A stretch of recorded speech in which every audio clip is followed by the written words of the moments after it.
Hello mga ka-Gen Z! Another week, another run! So for today's video, andito tayo sa Magpet to join the Magpet Road Run Challenge. And yes guys, this will be my last run for this year. Kaya talagang sinulit natin to.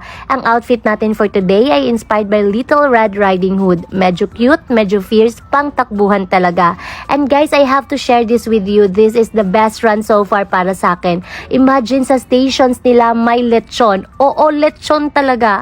Ang dami pang foods. Grabe. Kudos talaga kay Mayor J. Gonzaga sa bonggang hydration and refreshment stations. Super worth it ang run namin dito. Promise. Kanya ang station is the best. Lechon sila guys. And mini foods.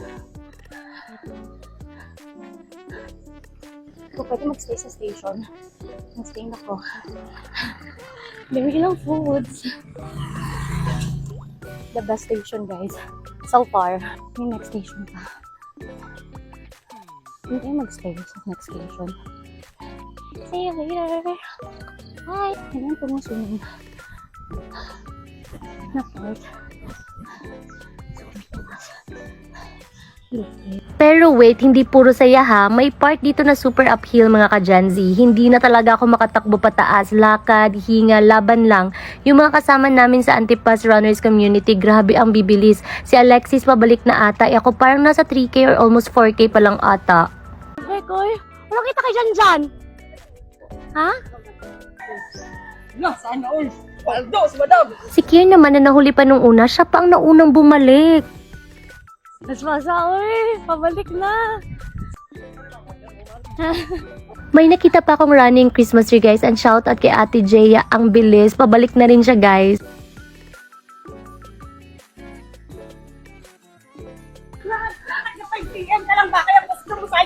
Sumunod naman si Nahavi. Kailan kaya kami sabay tatakbo nito? Si Janjani naman parang inubos lahat ng lechon sa station kaya siya nahuli, pero pabalik na rin. Uy, naulahi lagi ka! Naulahi lagi ka! Si Kuya Alan at Kuya Greg pabalik na rin. Wala na, lechon, nabos na!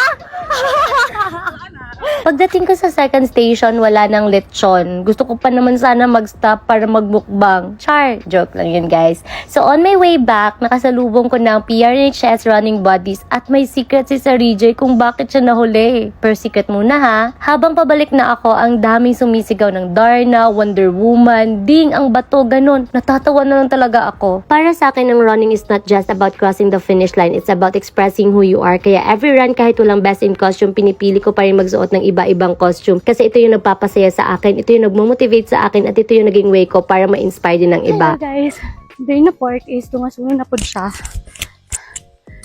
Pabalik na. Almost 8 kilometers na.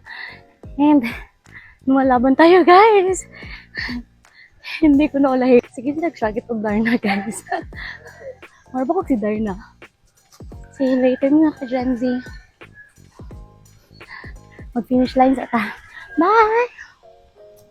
Nung nasa 8km na ako, dun ko na napansin naka-front cam pala ako, kaya yan ang na-capture. And yun nga, nag 9km na ako unfinished. Pero nako, naka-post pa lang Strava ko, kaya hindi umabot ng 10km yung record ko. But always remember guys, ganyan talaga ang run, hindi lahat perfect. Minsan naka-post ang Strava, minsan hindi umabot sa target distance, minsan pagod ka na pero kailangan mo pa rin tapusin. Sa bawat takbo may matututunan ka, hindi lang tungkol sa bilis, hindi lang tungkol sa kilometro, kundi tungkol sa tibay ng loob, disiplina at pagiging consistent kahit mahirap. At guys, hindi lang sa run nagtatapos ang lahat. So nung nakita kong may best in costume na prize, sabi ko sige push natin to, hindi lang para manalo kundi para ipakita na okay lang maging iba, okay lang maging creative at okay lang maging ikaw. Aminado ko nung sinabi ng host na palakasan ng palakpak, kinabahan talaga ako. Parang gusto ko nang umatras kasi sabi ko sa sarili ko, wala naman akong dalang fans club. Pero sobrang thankful ako sa PRHS Running Body, sa Antipas Runners Community at sa Bidlis. Salamat sa walang sawang suporta. Akala ko talaga talo na ako pero minsan sapat na pala yung mga taong naniniwala sa'yo kahit konti lang sila. This run reminded me na hindi mo kailangan maging pinakamabilis, hindi mo kailangan maging pinakamalakas. Ang importante, tinapos mo at naging masaya ka sa ginagawa mo. So to everyone watching this vlog, kung nagdadalawang isip kayong sumali sa fun run, kung feeling nyo hindi pa kayo ready or natatakot kayong ma-judge, take this as a sign.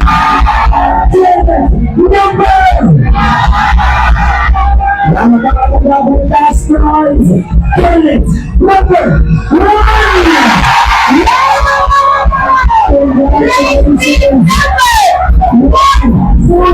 0.